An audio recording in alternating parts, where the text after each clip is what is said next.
どうもベルです。今回は、ドゥームステイの野戦部隊のヒーロー構成についてやっていこうかなと思います。これまで、ヒーローの詳細解説シリーズだったり、ヒーローのティアリストシリーズなので、いろいろとヒーローについては、解説させていただいてきたんですけども、結局、野戦でどういうヒーローを使っていけばいいのっていうところですよね。野戦部隊のヒーロー構成で、悩まれている方も、多いと思いますので、ぜひ今回の動画が、参考になれば嬉しいなと思います。では早速、やっていきたいと思うんですけども、まずは、私が今使っている、野戦部隊の構成をお見せしたいなと思います。それが、こちらです。上から、ベラスベン、そしてトム・サンダー、そしてチュンとルイ、で、ジュリア・ジェイコブ、最後にキャサリン・エレナ。こちらの構成で、今、野戦を戦ってます。トム・サンダーが歩兵部隊。ベラスベンと、キャサリン・エレナが、騎兵部隊。チュンとルイの構成と、ジュリア・ジェイコブが、射撃部隊ですね。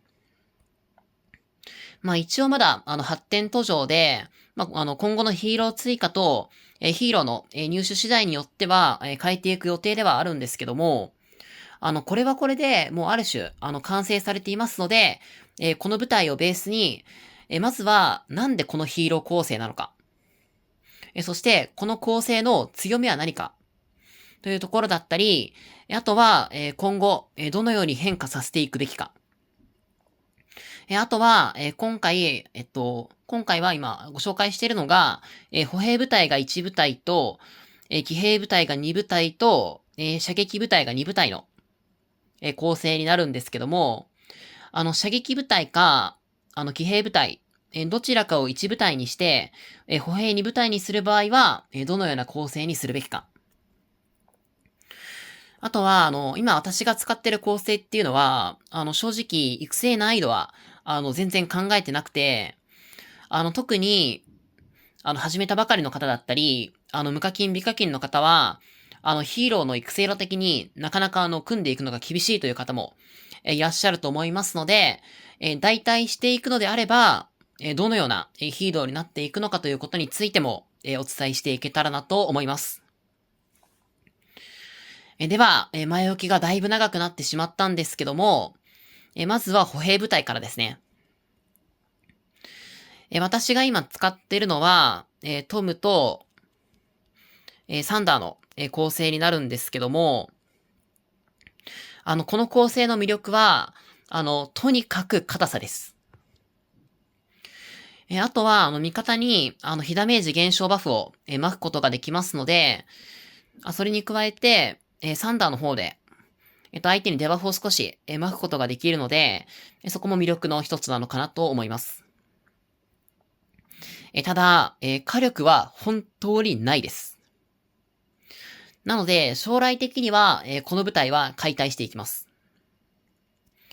じゃあ、どうしていくのかっていうところなんですけども、私はもう、ビアンカの入手待ちです。ヒーローシステムの変更前までは、先行サーバーの方で、入手できたみたいなんですけども、ちょっと今、ビアンカはどうやっても入手できない状態ですね。さすがにヒーローシステム変更後の、トップ司令官イベントが、一周したら、入手できるように何かしらになると信じてるので、ビアンカが入手できたら、トム・ビアンカで組ませて、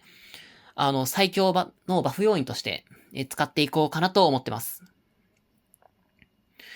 歩兵部隊の長所って、硬さなんですけども、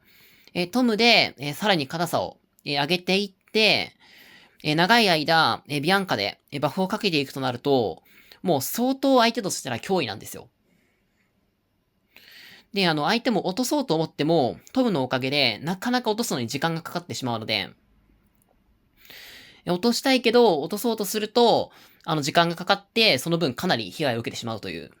ことになってしまう、なるので、かなり活躍してくれるのかなと思います。もうこのトム・ビアンカは、もう私も、もう相手にいたら、もう正直一番嫌と言っても、もう過言ではないくらいで、なので、あんまりこれ広めたくはないんですけども、ビアンカが入手できたら、この構成っていうのはもう大活躍間違いなしなので、今回ご紹介した、トム・ビアンカの構成を、歩兵部隊の1部隊目として、使っていくのが良いのかなと思います。で、歩兵部隊の2部隊目なんですけども、私は今の段階だと組む予定はないです。これなぜかというと、歩兵部隊って、火力は低いんですよ。その代わりに、硬いことが魅力なので、カウンターダメージだったり、相手から攻撃されたことによって発動するスキルで相手を倒していくんですね。なので、あくまで受動的なヒーローになるんですよ。で、そういう受動的なヒーローって、相手から攻撃されないと輝けないので、仮に相手から攻撃されても、むしろ攻撃されて、あの、相手に攻撃されても、全然痛くないから、むしろ攻撃してほしいくらいの人が、使うからこそ進化を発揮できるのであって、正直、私レベルが使っても、あんまり歩兵部隊の進化を発揮することはできないんですよね。トムとルイの構成も、たまにトップランカーが使ってて、めちゃめちゃ強いんですけど、もうあれは、もう上位兵装が星5になって、もうステータスを全部、もう赤にしようとか、もうそのクラスの人が使ってるから、めちゃめちゃ強いのであって、普通の人が使っても、本来の射撃端子で出した火力より、トムで防御に振ってる分、もう火力が落ちちゃうだけなので、全然強くないんですよね。なので、基本的には、歩兵は一部隊でやっていくのが、いいと思うんですけども、歩兵自体が好きという方もいらっしゃると思いますので、もう一部隊、歩兵部隊を組んでいくとしたら、こちらの、アダット、エディ、ロバート。この3名の中から2人選んでいきましょう。相性だったら、エディ・ロバートなんですけども、入手のしやすさ的に考えると、早い段階でデイリーブースターの方に、登場する、アダットが、現状頭一つ、抜けてますし、歩兵部隊って、足が遅い都合上、結構取り残されてしまったり、なかなか追撃に参加できないっていうことが結構起こってしまいがちなんですよね。ただ、このアダットは、移動速度アップを、持ってますので、そこをカバーできるっていうところで、非常に優秀なのかなと思います。あとは、アダットはもう、非常に火力が高いので、正直、この3人の中で、明確な優劣が、ね、あるわけではないんですけども、取り残されても大丈夫な、強い方は、エディとロバート。私もそうなんですけども、取り残されて集中攻撃されちゃったら、まずい方は、アダットと、エディ。もしくは、アダットと、ロバートで、組ませていくのが良いのかなと思います。また、歩兵部隊の、大体枠なんですけども、サンダーと、ライゴロですね。この二人が、挙げられると思うんですけども、サンダーとライゴローだと、ぶっちゃけ覚醒してるライゴローと、レイジスキルだけマックスにしたサンダーが同じくらいの強さなんですね。なので、基本はもうサンダーを、代替枠として使っていくのが、良いのかなと思います。ただ、あくまで、これ代替枠については、1部隊目のみの話で、2部隊目も組んでいく場合は、ライゴロとか、ライゴロとサンダーを使わずに、組める場合のみ、歩兵部隊2部隊運用を、していくのが良いのかなと思います。では次に、騎兵部隊ですね。騎兵部隊なんですけども、私が今、使ってる騎兵部隊は、ベラとスデン。そして、キャサリンみません、キャサリンが一番上ですね。キャサリンと、エレナ。この2部隊になるんですけども、私は当分、この編成を変える予定はないです。一応、現在実装されているヒーローで、超理想編成組むならば、ベラと、スベン。そして、エレナと、ジョナサンなんですよ。ただ、私の動画をよく、ご覧いただいている方からすると、もうしつこいくらいだと思うんですけど、ジョナサンって、これ明らかに費用対効果が見合わないんですよ。一応、キャサリンよりかは強いです。ただ、そこまで変わんないんですよ。覚醒させないと、覚醒したキャサリンの方が全然強いので、仮に、レジェンドのかけらを使って、覚醒させていくならば、他の主要ヒーローを絶対に先に覚醒させるべきですし、今、戦力がもう2億とか3億ある、トッププレイヤーであっても、ジョナサンを使ってるプレイヤーって、本当にごく一部なんですよ。というか、ほぼいなくて。もちろん、みんなが使ってるから強い。使ってる人が少ないから弱いと、ね、安易に決めつけるべきではないんですけども、強いヒーローほど使われやすいというのも、また一つ事実なので、こだわりがなければ、もうジョナサンは、育成しなくて、良いのかなと思います。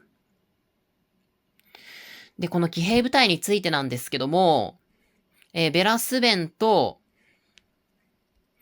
キャサリン・エレナというところで、この2部隊の、魅力について、語っていきたいと思うんですけども、まずはベラスベン。この部隊の魅力は、もう何と言っても圧倒的な追撃性能と火力ですね。ベラとスベン、どちらも非常に高い火力を持ってますし、ベラで、相手に、火ダメージアップのデバフを巻いて、そこから、ベラの、スベンの、移動速度アップのレイジスキルで、相手を逃がさずに倒し切ることがかなりできるんですよね。あとは、このベラとスベンのコンビ。ラリーでも、今、かなり使われている構成で、損耗費を最優先で考えるとするならば、ベラスベンが、最強のラリー構成です。野戦以外でも使えるというところで、もう育成する価値は、十二分にあるのかなと思います。では次に、キャサリン・エレナについてなんですけども、この構成は、とにかく、もうエレナが強いので、そのエレナを活かすための構成です。エレナを使いたいがために、この構成を組むと言っても過言ではないです。ただ、キャサリン自体も全然弱いわけじゃないので、非常に、活躍できるのかなと思います。では次に、騎兵一部隊の場合についてと、大体枠について、話していきたいと思うんですけども、まずは、騎兵一部隊の時ですね。その時なんですけども、ベラと、エレナ。この二人を使っていきましょう。理由としては、今一番騎兵ヒーローで強いのってエレナなんですよ。なので、まずエレナは絶対に採用したくて。で、2番目に強いヒーローっていうのは、ベラか、スベンになるんですけども、野戦で、野戦だけを考えると、ベラの方が強いんですよ。これなぜかというと、火力高い、火力が全然ベラの方が高いので。スベンは、あくまで、こちらの、ラリー中、工場中ですね。その時の、その時にのみ発動する効果を含めて、ベラと同じくらい強いよねっていうところがあるので、工場中でなければ、ベラの方が、ぶっちゃけ強いです。なので、このベラと、エレナで、組ませていくのがいいんじゃないかなと思います。どちらも、トップ司令官イベントの、ラッキールーレットと、デイリーブースターで、入手していくことができるんですけども、エレナの方が、デイリーブースターで入手できる時期っていうのは、圧倒的に遅いんですね。なので、エレナをラッキールーレットで集めていって、ベラはデイリーブースターの方で集めていくのが良いのかなと思います。また、大体枠についてなんですけども、シンシアかジョナサンですね。ただ、ジョナサンは、トップ司令官からの入手というところで、トップ司令官だったら、スベンを先に絶対取った方が強いので、そうなると、大体枠のために、ジョナサンを取っていくっていうのは、全然良くないことになってしまうので。なので、基本的には、シンシアが、大体枠になると思うんですけども、シンシアって、野戦才能を触れることも、触れるので、移動速度がめちゃめちゃ速くすることができるできるのが、魅力なヒーローなんですけども、その代わり、火力と防御面がかなり心もとないんですよね。なので、できる限り、妥協なしで、組んでいきたいのが、事実なのかなと思います。ただ、キャサリンって、課金しないと入手できないヒーローでもありますので、無課金の方は、ベラスベン、そして、エレナと、シンシアで、組んでいくのが良いのかなと思います。ただ、あくまで、現在のヒーローで、組むとしたら、今回ご紹介した構成が、おすすめにはなるんですけども、今後もおそらくヒーロー追加はされるんですよね。なので、まずは、ベラとエレナを、育成していくことに注力していただいて、新しいヒーローが実装されたら、そちらを育てて、そちらと、スベンで、もう、新しい強い騎兵ヒーローが2人来たら、そっちで組ませていくのもいいと思うんですけども、そんな感じで、2部隊目の騎兵部隊を組んでいくのが良いのかなと思います。では最後に、射撃部隊ですね。私が今使っている構成は、チュンとルイ。そして、ジュリアと、ジェイコブです。ただ、ここも結構難しいとこなんですよね。使うヒーローは、この4人なんですけども、組み合わせっていうのが結構悩みどころで、ちょっとジュリアの解説でお話ししたことと、被ってはしまうんですけども、ジュリアを覚醒させている場合、ジュリアは、沈黙効果を、与えることができるようになるので、ジュリアと、チュンで、沈黙特化部隊を組んでいって、もう一部隊を、ルイと、ジェイコブの、範囲攻撃特化部隊っていう風にしていくのも、全然ありです。ただ、あくまで、ジュリアを覚醒させていることが、条件となりますので、覚醒していない場合には、チュンとルイ、そしてジュリアとジェイコブで、組んでいくのが良いのかなと思います。では次に、こちらの構成の魅力について、話していきたいんですけども、チュンとルイは、もう何と言っても、圧倒的な火力です。現状、全ヒーローの中で、最も野戦で火力を出せるコンビです。超高火力の、範囲のレイジスキルを、どちらも持っていて、どちらも、スキルダメージアップを、持ってますので、相乗効果でもう大活躍してくれます。あとは、チュンが移動速度アップを持っているので、その点でもかなり野戦で響いてくるのかなと思います。現在の、私のエース部隊でもあって、本当に頼りになる構成です。次に、ジュリア・ジェイコブ部隊なんですけども、これはもう、どちらも単体で強くて、ジュリアのレイジ回復で、レイジをなるべく早く貯めつつ、相手に、ジュリアとジェイコブ。どちらも非常に火力の高いレイジスキルを持っているので、それを当てていこうという構成になります。普通に強いです。強いことしか書いてないヒーローを、組み合わせれば、そりゃ強いよねっていう、寸法ですね。あとは、ジュリア自体、かなり私の中で、再評価路線入ってて、少し前に、ジュリアの詳細解説の方で、沈黙効果、やっぱり強くないというところで、お話しさせていただいたんですけども、覚醒したジュリアがもう2人以上いると、本当にやばいですね。先日の、闇の封鎖の方で、とんでもなく強い、猛者2人の、合計10部隊に、一応300万人以上、兵隊いたんですけど、シェルターが焼かれるという、悲劇が起こってしまったんですけど、その時に、相手が、覚醒していたジュリアを使っていて、沈黙効果を食らいまくった結果、レイジスキルを全然撃てなくて、一方的に攻撃される状態になっちゃったんですよね。これ、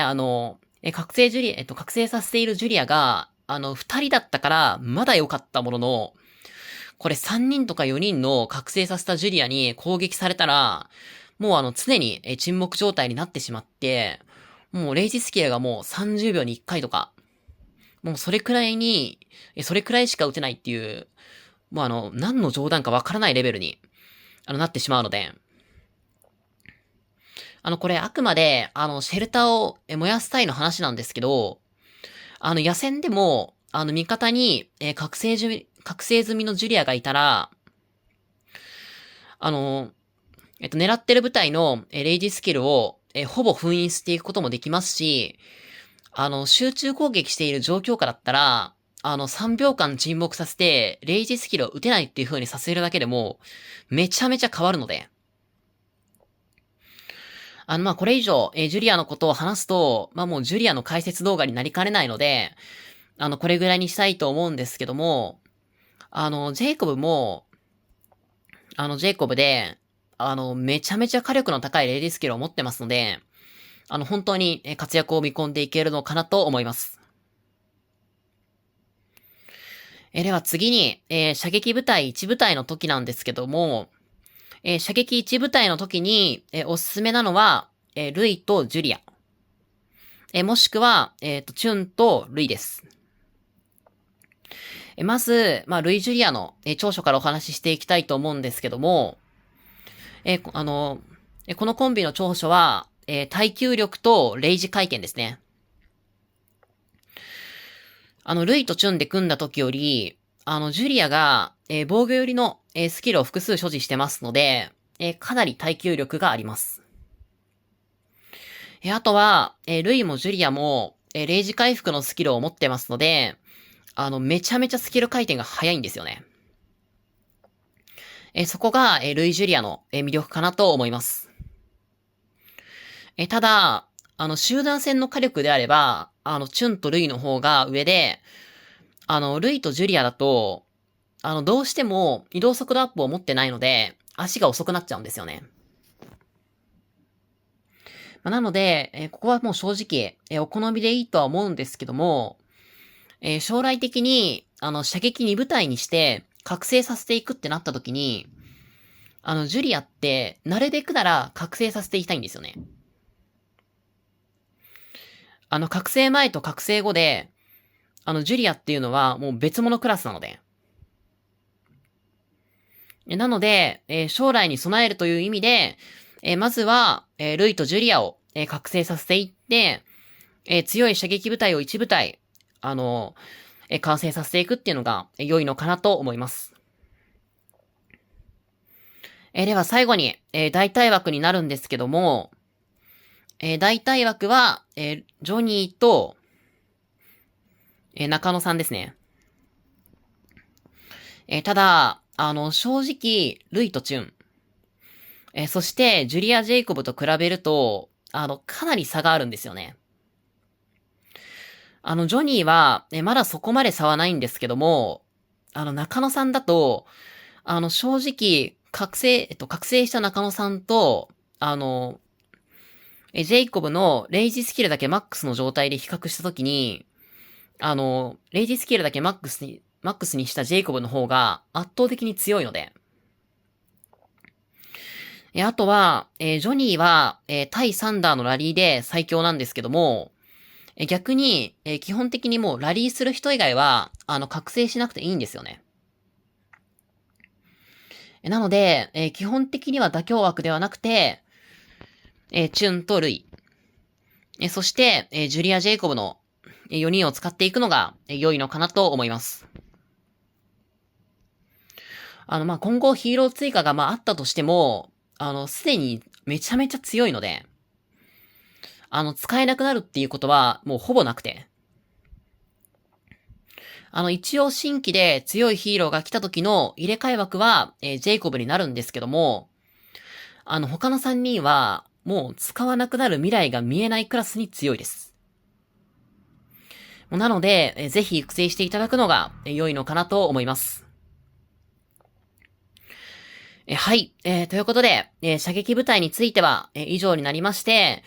こちらでおすすめの野戦部隊の解説も、以上になるんですけども、一応ミックス構成のリーダーのヒーロー。例えば、リーとかですね。いるにはいるんですけど、ただ、正直めちゃめちゃ弱いです。兵装も、リーダーのヒーローだと、製造ステータスの源泉も、部隊のものしかつけれなくなるので、めちゃめちゃ大変なんですよ。